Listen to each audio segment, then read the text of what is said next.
주 예수님의 은혜가 함께 하시기를 빕니다. 오늘 하루도 주님께서 베풀어 주시는 그 은혜 안에서 감사와 기쁨으로 사는 우리 모두 되었으면 좋겠습니다. 그러면 사도신경으로 우리의 신앙을 고백하면서 아침 예배를 하나님께 드리겠습니다. 나는 전능하신 아버지 하나님, 천지의 창조주를 믿습니다. 나는 그의 유일하신 아들 우리 주 예수 그리스도를 믿습니다. 그는 성령으로 잉태되어 동정녀 마리아에게서 나시고 본디오 빌라도에게 고난을 받아 십자가에 못 박혀 죽으시고 장사된 지 사흘 만에 죽은 자 가운데서 다시 살아나셨으며 하늘에 오르시어 전능하신 아버지 하나님 우편에 앉아 계시다가 거기로부터 살아있는 자와 죽은 자를 심판하러 오십니다. 나는 성령을 믿으며 거룩한 공교회와 성도의 교제와 죄를 용서받는 것과 몸의 부활과 영생을 믿습니다. 아멘. 오늘 읽은 말씀은 요한복음 3장 31절에서 36절까지입니다. 요한복음 3장 31절에서 36절의 말씀을 받들어 읽겠습니다. 위에서 오시는 이는 모든 것 위에 계신다. 땅에서 난 사람은 땅에 속하여서 땅의 것을 말한다. 하늘에서 오시는 이는 모든 것 위에 계시고 자기가 본 것과 들은 것을 증언하신다. 그러나 아무도 그의 증언을 받아들이지 않는다. 그의 증언을 받아들인 사람은 하나님의 참되심을 인정한 것이다. 하나님께서 보내신 이는 하나님의 말씀을 전한다. 그것은 하나님께서 그에게 성령을 아낌없이 주시기 때문이다. 아버지는 아들을 사랑하셔서 모든 것을 아들의 손에 맡기셨다. 아들을 믿는 사람에게는 영생이 있다. 아들에게 순종하지 않는 사람은 생명을 얻지 못하고 도리어 하나님의 진노를 산다. 아멘. 오늘부터 요한복음의 말씀을 읽게 됩니다. 여러분, 요한복음이 어떤 책입니까? 요한복음은 사도 요한이 전해준 예수님의 이야기를 기록한 책입니다. 사도 요한은 예수님을 가장 가까이에서 따라다녔던 제자입니다. 그러니 예수님의 말씀과 예수님이 행한 일들을 누구보다 잘 알았겠지요. 단순히 잘 아는 것뿐만 아니라 그 말씀 그리고 그 표징들이 무엇을 의미하는지 그것을 잘 알았습니다.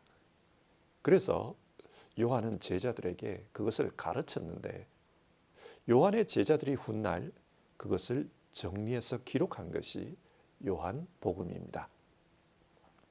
그러면 사도 요한은 이 복음서를 통해 무엇을 말하려고 한 것입니까?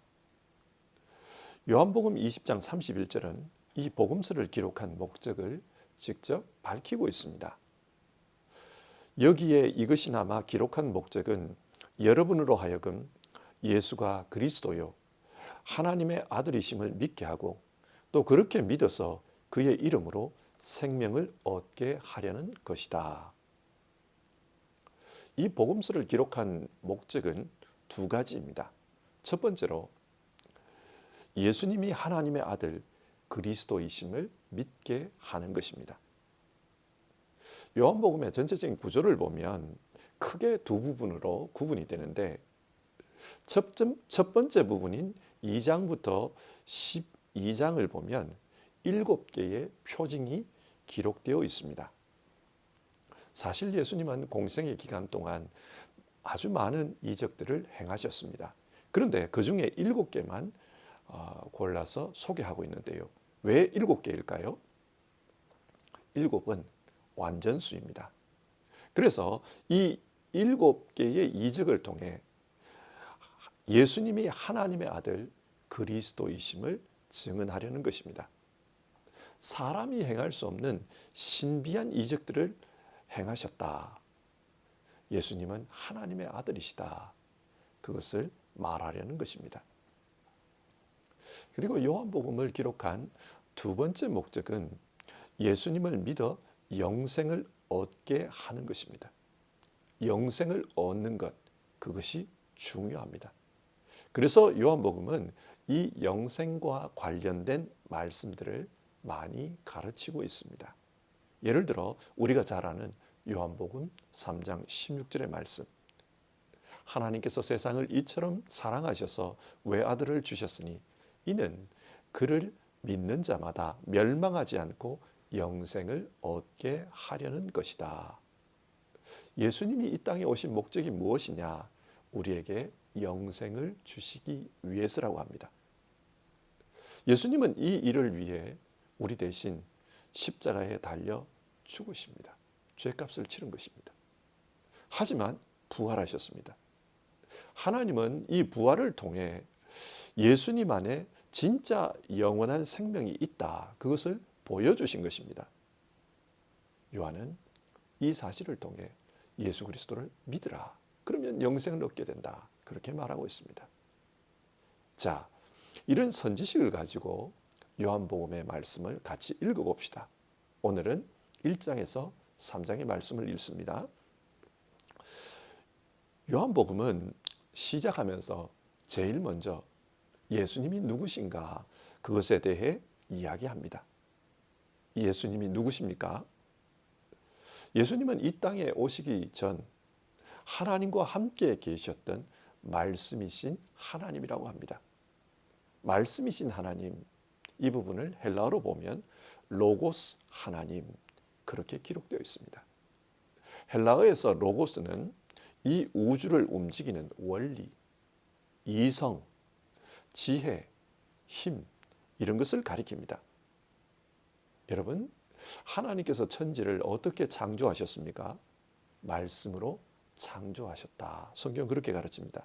그런데 그 말씀은 단순한 소리로서의 말이 아니라 하나님의 지혜, 하나님의 능력을 가리킵니다.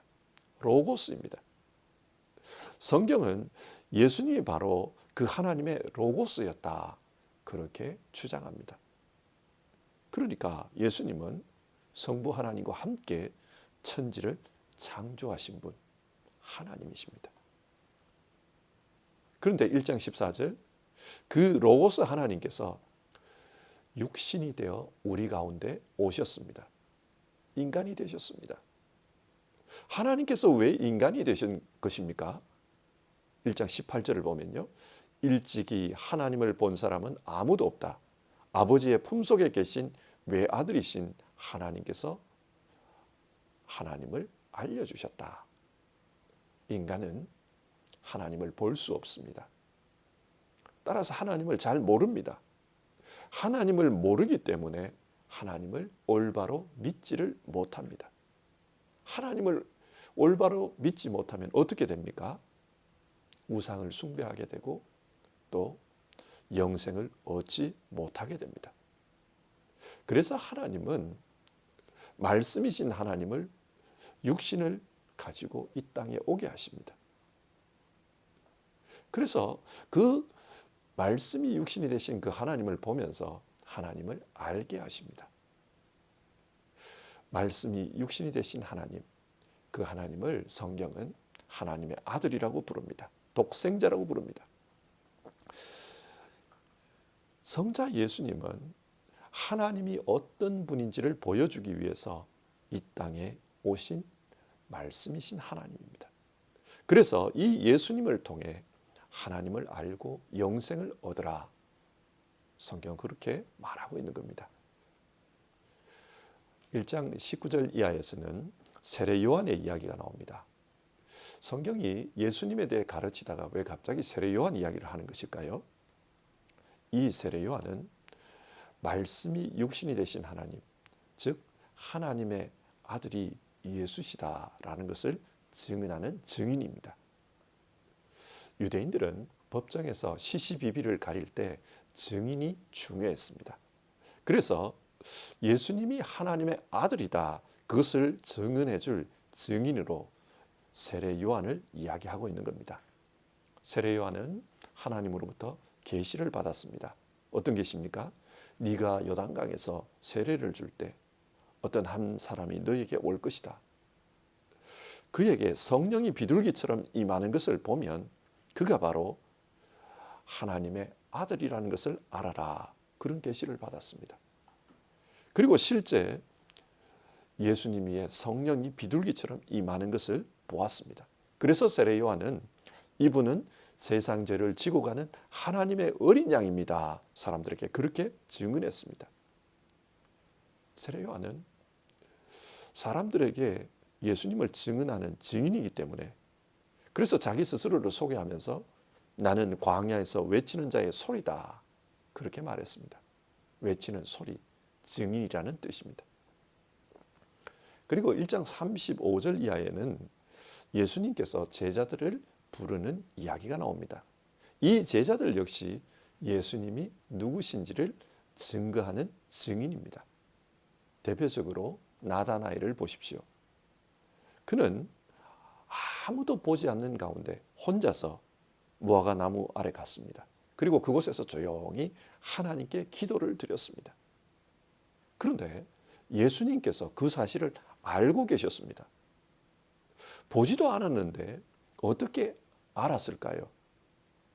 예수님은 하나님의 로고스이기 때문입니다.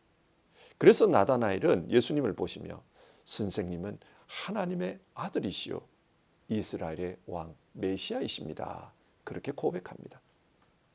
이처럼 제자들도 예수님을 사람들에게 증언하는 증인입니다. 그리고 이 복음서를 쓴 사도 요한 역시 예수님의 제자로서 예수님을 증거하는 증인이라는 것을 암시하고 있습니다. 2장으로 가보겠습니다. 요한복음 2장에는 예수님의 첫 번째 이적 이야기가 나옵니다. 가나 혼인잔치에서 물로 포도주를 만든 사건입니다. 세상에서는 물이 포도주로 바뀔 수가 없습니다. 물과 포도주는 화학적으로 완전히 다른 물체입니다. 그래서 물이 포도주가 되는 것은 불가능한 일입니다. 그런데 예수님께서 그 일을 하셨습니다. 이것이 무엇을 의미합니까?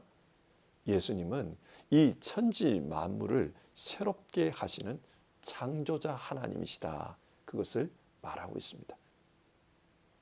그런데 이 사건에는 숨겨진 다른 의미가 있습니다. 어떤 의미입니까? 성경에서 혼인잔치는 마지막 때에 있을 천국 잔치를 상징합니다. 하나님의 사람들이 마지막 때에 구원을 받아서 하나님과 함께 살게 됩니다. 성경은 그것을 천국 잔치로 비유합니다. 유대인들의 전통에서 혼인잔치를 하잖아요. 그때 가장 중요한 물건 중에 하나가 포도주입니다. 이 포도주로 즐겁게 잔치하는 게 중요합니다. 그런데 지금 이 가나 혼인잔치에서는 포도주가 떨어졌습니다. 그러자 예수님께서는 정결 예식을 위해 마련된 그 물 항아리에서 물을 떠다가 포도주를 만들었다고 합니다. 정결 예식에 쓰는 이 물, 이것은 유대교 율법을 상징합니다. 유대교는 율법을 지키면은 하나님 나라에 갈 수 있다. 그렇게 가르쳤습니다. 그러나 예수님 시대에 이런 방식으로는 하나님 나라에 갈 수 없다는 것을 이 혼인잔치가 보여주고 있는 겁니다. 율법을 지킴으로 구원을 얻을 수는 없습니다. 그런데 예수님께서 그 구원을 가능케 하십니다. 어떻게 해요? 포도주, 무엇입니까? 십자가에서 흘리신 주님의 보혈입니다. 그 보혈을 통해 천국에 갈 수 있다. 오늘 이 표징은 그것을 말해줍니다. 예수님은 어떤 분인가?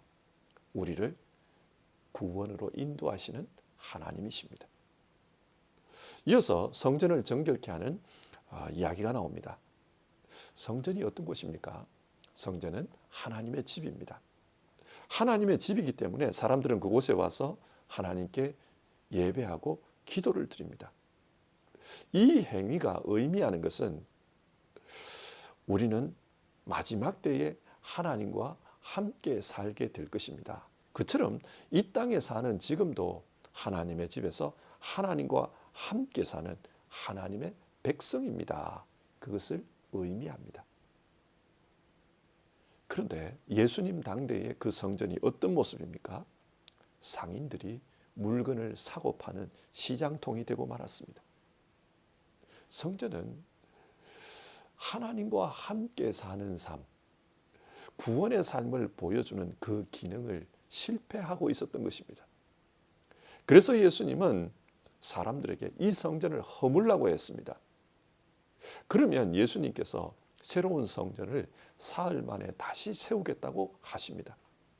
이 말씀이 의미하는 것은 예수님이 성전이라는 것입니다. 그리고 성전이신 그 예수님 안에서 우리는 하나님과 함께 살아갈 수 있다. 그것을 말합니다. 예수님을 믿고 사는 사람들은 예수님 안에서 하나님과 함께 사는 삶, 즉 천국 백성의 삶을 살 수 있다는 것입니다. 사람들은 이 이야기를 들을 때는 이 말씀의 의미를 몰랐습니다. 그러나 예수님이 십자가에서 죽으시고 3일 만에 부활하신 후 이 말씀의 의미를 깨달은 것입니다. 예수님께서 진짜 하나님의 성전이시다. 그것을 깨달았습니다. 요한복음 3장 니고데모의 이야기가 나옵니다. 니고데모는 예수님께서 예루살렘에서 행하시는 많은 이적들을 보았다고 합니다. 그리고 그 이적을 보며 이분은 하나님으로부터 오신 분임에 틀림이 없다. 그렇지 않으면 이런 신비한 이적을 행할 수가 없다. 그렇게 느꼈습니다. 그래서 어느 날 밤 예수님께 찾아와서 질문합니다. 어떻게 하면 천국에 갈 수 있습니까? 내가 어떻게 해야 영생을 얻을 수 있습니까? 그런 질문을 합니다. 그때 예수님은 물과 성령으로 거듭나야 한다. 그렇게 말씀하셨습니다. 물과 성령으로 거듭나는 것이 무슨 뜻인지 니고데모는 깨닫지 못했습니다. 그래서 예수님께서 설명해 주시는데요. 거듭난다는 말은 예수님을 믿고 성령으로 다시 태어나는 것을 의미합니다. 예수님을 믿으면 나타나는 현상이 있습니다. 성령께서 그 사람에게 임하는 것입니다. 그 성령이 어떤 분입니까? 생명의 영입니다. 그래서 성령이 함께 하시면 육신은 죽어도 그는 영원히 살 수 있게 됩니다. 이렇게 성령으로 거듭나야 영생을 얻을 수 있다. 예수님 그렇게 말씀하셨습니다. 그런데 이 말씀을 하시면서 예수님 자신이 들려야 한다고 했습니다. 십자가에 달린다는 말이지요. 왜 십자가에 달려야 합니까? 예수님이 십자가에 달려서 모든 인간들의 죄값을 치러야 한다는 것입니다. 그러면 모든 인간은 더 이상 죄의 심판 아래 있지 않게 됩니다. 심판에서 벗어나 구원으로 옮겨지는 것입니다. 성경은 이 말씀을 통해 예수님이 이 땅에 무슨 일을 하러 오셨나 그것을 말씀해 줍니다. 예수님은 십자가를 통해 우리를 구원하시기 위해 이 땅에 오셨습니다. 우리를 거듭나게 하기 위해서 오셨습니다. 자, 이상의 말씀을 한번 정리해 봅시다. 성경은 예수님이 어떤 분인지를 말씀하고 있습니다. 예수님이 어떤 분입니까? 요한복음 1장은 태초에 하나님과 함께 계셨던 로고스 하나님이라고 합니다. 그런데 그 하나님께서 육신을 입고 이 땅에 오셨습니다. 하지만 사람들은 그 사실을 몰랐습니다. 그렇기 때문에 영접하지 않았습니다. 그러나 하나님은 세례 요한을 통해서 또 제자들의 증언을 통해서 예수님이 어떤 분인지를 말씀해 주십니다. 뿐만 아니라 예수님께서 행하시는 그 표적들을 통해서 예수님께서 어떤 분인지를 증언해 주십니다. 자, 그러면 예수님은 하나님의 아들로서 우리의 구원자로서 어떤 일을 하십니까? 하나님의 혼인잔치, 그 혼인잔치를 완성시키십니다. 우리를 구원하시는 것이죠. 그리고 하나님의 성전으로서 우리로 하여금 예수 안에서 영원히 하나님과 함께 살 수 있도록 그렇게 해 주십니다. 뿐만 아니라 십자가의 들리심으로 죄 문제를 해결하고 우리로 하여금 성령으로 거듭나게 하십니다. 영생을 얻도록 하십니다. 예수님은 그런 분이십니다. 성도 여러분, 이 말씀을 우리 마음에 한번 새겨봅시다. 우리가 교회 다니면서 해야 할 일이 무엇인 것 같습니까? 그것은 예수님이 누군지를 아는 것입니다. 뿐만 아니라 그 예수님을 믿고 영생을 얻는 것입니다. 하나님은 우리가 예수님을 알고 예수님을 믿어 영생 얻도록 하기 위해서 예수님을 이 땅에 보내주신 것입니다. 그렇다면 오늘 우리에게 제일 중요한 일이 무엇이겠습니까? 우리가 신앙하면서 어떤 일이 우리에게 제일 중요하겠습니까? 그것은 예수님을 알고 예수님을 믿는 것입니다. 그런데 사람은 이런 것 같아요. 사람은 때로는 중요한 게 무엇인지를 잘 알지만, 그러나 중요한 것을 위해 살기보다는 지엽적인 것에 매달려 살 때가 있습니다. 생각해 보십시오. 우리는 무엇을 위해 기도합니까? 신앙하면서 무엇을 목표로 합니까?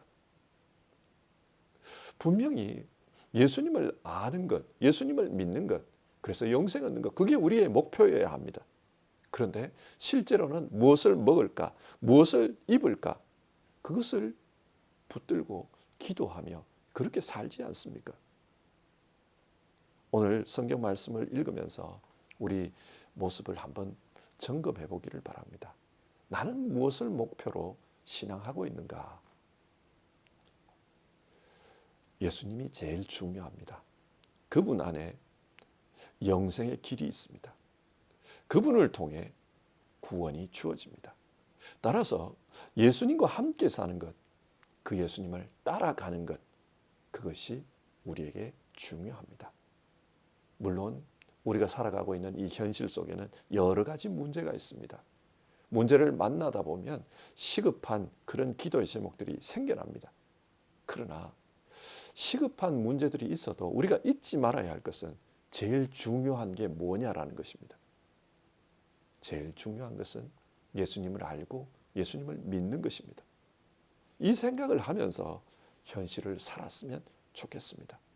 그리고 우리에게 일어나는 여러 가지 문제들을 영생의 관점에서 살펴보았으면 좋겠습니다. 이것이 과연 영생의 삶과 어떤 상관이 있는가, 그런 생각을 하면서 살아가면은 오늘 내게 있는 문제들도 작은 문제일 수 있고 넘어설 수 있는 문제이며, 또 하나님께서 이 문제들을 통해 우리에게 신앙으로 인도하신다는 것을 알게 될 것입니다. 오늘 하루도 이 믿음 가운데서 살아가는 우리 모두 되기를 바랍니다. 같이 기도하겠습니다. 우리에게 영생을 주시기 위해 독생 성자를 보내주신 하나님, 예수님을 믿고 따르면 예수님 안에 있는 그 영생이 우리의 것이 되게 해주신 것 감사드립니다. 그리고 믿는 자에게 성령을 보내주셔서 우리와 함께 성령께서 믿음의 길을 가도록 우리와 함께 하시며 인도해 주시는 것 감사를 드립니다. 하나님, 예수님을 믿는 사람으로서 우리 모두 예수 믿는 것이 얼마나 중요한지를 알고 살아가게 하옵소서.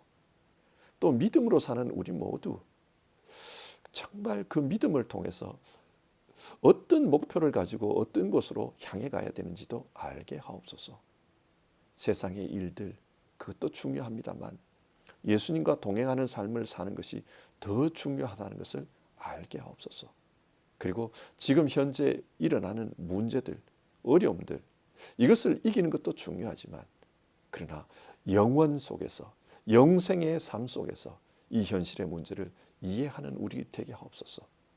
때로는 이 문제가 하나님의 은혜의 통로가 될 수 있고 우리를 믿음으로 이끄시는 하나님의 손길일 수 있다는 것을 깨닫게 하옵소서. 그리고 우리가 잘못된 길을 걸어갈 때는 이것이 하나님의 회초리가 되어서 우리로 하여금 하나님을 믿는 믿음의 길로 걸어가게 한다는 것도 알게 하옵소서. 주님, 이 믿음 안에서 살게 하옵소서. 영생의 관점에서 우리의 삶을 이해하며 살아가는 우리 되게 하옵소서. 이 모든 말씀 예수님의 이름으로 기도드립니다. 아멘. 성도 여러분, 오늘 하루도 무엇이 중요한지를 알고 그렇게 살았으면 좋겠습니다. 우리 모두 예수님을 믿는 그 믿음 안에서 그렇게 살아갑시다. 주님 가르쳐 주신 기도로 아침 예배를 마치겠습니다. 하늘에 계신 우리 아버지, 아버지의 이름을 거룩하게 하시며 아버지의 나라가 오게 하시며 아버지의 뜻이 하늘에서와 같이 땅에서도 이루어지게 하소서. 오늘 우리에게 일용할 양식을 주시고 우리가 우리에게 잘못한 사람을 용서하여 준 것 같이 우리 죄를 용서하여 주시고 우리를 시험에 빠지지 않게 하시고 악에서 구하소서. 나라와 권능과 영광이 영원히 아버지의 것입니다. 아멘.